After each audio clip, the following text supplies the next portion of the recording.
Are you planning a trip to Rome or thinking about it? Then you need to watch this video. Wow! Now there are even more crowds. The bill is very surprising. You see the police behind me? Rome is a city that everybody wants to visit, but with all that popularity comes a few challenges. In this video, you will learn 10 challenges of visiting Rome and how to deal with them. Here we go! Challenge number 1. Rome can get super crowded, and getting tickets for sightseeing requires a lot of planning.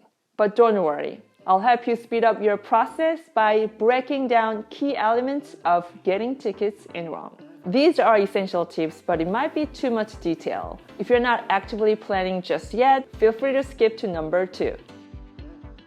So you are actively planning your trip to Rome. Here are 2 things you must know about getting tickets in Rome. First off, you absolutely need to book tickets online in advance if you don't want to end up on a line like this. Where do you buy tickets in advance? Go to the official website of each landmark. I'd say a couple of weeks or even a month before your trip. But here's the tricky part. Most tickets are timed entries, so you really need to have a specific itinerary planned. Rome is all about planning. If you need help or inspiration, check out my 3-day itinerary video. I'll link here and down in the description. Secondly, you need to decide whether you want to buy a regular ticket or the skip the line ticket. I booked the regular tickets for the Pantheon and the Vatican Museum. But since we already have a ticket, they scanned the ticket and we're going through the security now. After a quick security check, which is required for any ticket holders, I believe, we were able to get in, pick up our ticket, and go on with the audio tour as scheduled. But when it comes to the Colosseum, you need to get a group tour ticket and be accompanied with a licensed tour guide if you really want to skip the line. So 12:10, I think we still should be in some kind of a line here, even though we bought the skip the line ticket. Now we're getting in. I hear the line can be as long as 42 an hour if you're not entering as a group. Now, you might be actually surprised to hear the line at the Colosseum isn't as terrible as you expected. That's because the Colosseum no longer sells tickets on site. There is no ticket booth nor extreme line anymore. In other words, everyone is required to have a ticket to show up, which is also why getting tickets online is more competitive now. So if you can find a ticket from their official website, don't panic. You can still get tickets from a third party or a reseller, or you can book a group tour like I did to minimize the wait and to learn more about these historical sites. Challenge number 2 is restaurant and cafe scams. The bill is very surprising.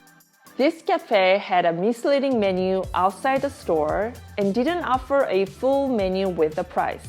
A cup of Americano, which Americans usually order, costs the same as these 2 pieces of panini. I know tourist traps exist everywhere, but in Rome, it wasn't like any other European cities I've been to. So we're staying in this very touristy area near the Trevi Fountain, and we've been having trouble finding a cafe that offers menu with price that is not packed.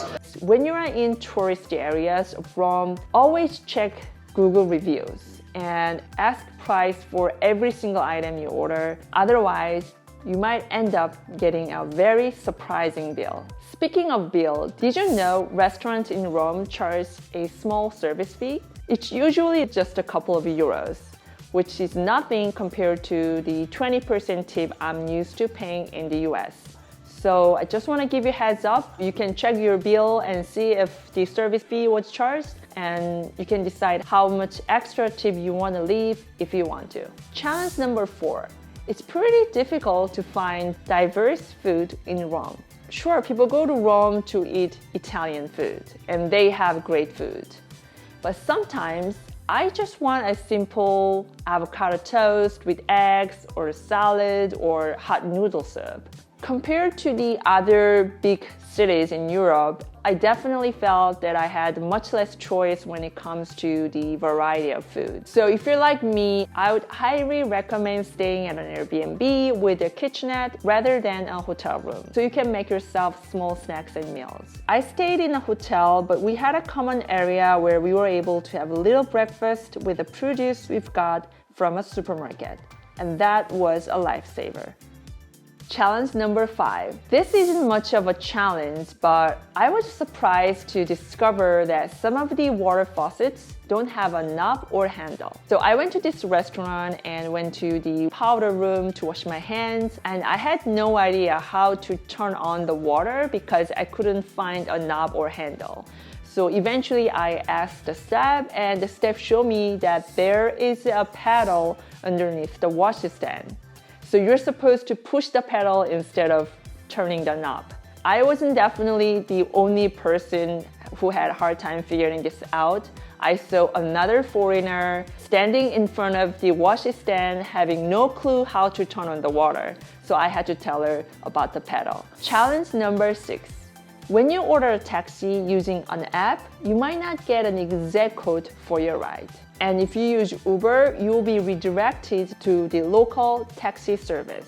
Rome has its own taxi app, which I didn't install because I already had Uber on my phone. I'm not sure if using Uber had anything to do with it, but I ended up paying about €2 more than the Uber's quote. It's not a big deal. However, I've used Uber in Paris and Lisbon. I never had to pay more than the quote from the app. So it's just something to be aware of.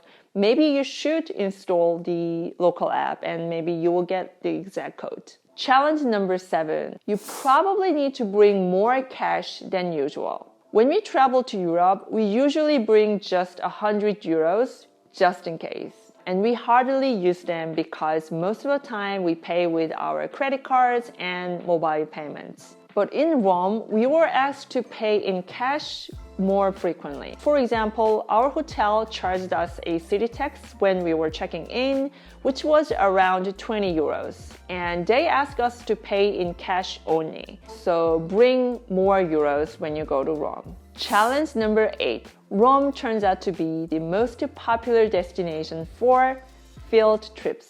So I went to Rome in April instead of summer month to avoid a big crowd. Turns out, April can be even more crowded with students from all over Europe. So if a crowded place is not your thing, do not plan on going to Rome ever. Just kidding. Make sure you are going to Rome during the off-season, weather-wise, and field trip-wise. Challenge number 9. Be aware of random police passport checks. Well, this didn't happen to me in Rome, but in Florence, so who knows? You see the police behind me? We were just walking around. First impression of Florence? Yeah, more open, more already relaxed, and more peaceful. And the police said, "Can I see your passport?" So we showed them the passport, and I asked, okay, this is not an airport, why is this necessary? And they said, there are just a lot of random passport checks. I'm sure all of you are traveling legally, but make sure that you have your passport near you. The takeaway here is keep your passport safe and within reach. For me, I always carry my passport with a tile tracker, so if I can find it for some reason, I can ring my tracker. I'll share the link for this item in the description below. Challenge number 10. If you're planning to visit the Vatican Museum, be sure to have a big breakfast and bring some snacks with you. The museum is huge and you will feel quite exhausted and hungry at the end of the tour. The museum has a self-service food court and it was a bit below average in terms of quality of food and price. In comparison, IKEA has a way better food court. After looking at the tons of great artwork, I have to say the cafeteria was a bit of a letdown. I'm all about sharing my personal and honest travel experience. If I come across as ranting about Rome, I want you to know that despite all the challenges, I was blown away by the incredible history and rich culture of this city. Everyone should visit Rome at least once in their life. If you find any value in this video, please click the like button and let me know what you think. And if you haven't already, be sure to subscribe and join our travel planning community. I'll see you in my next video.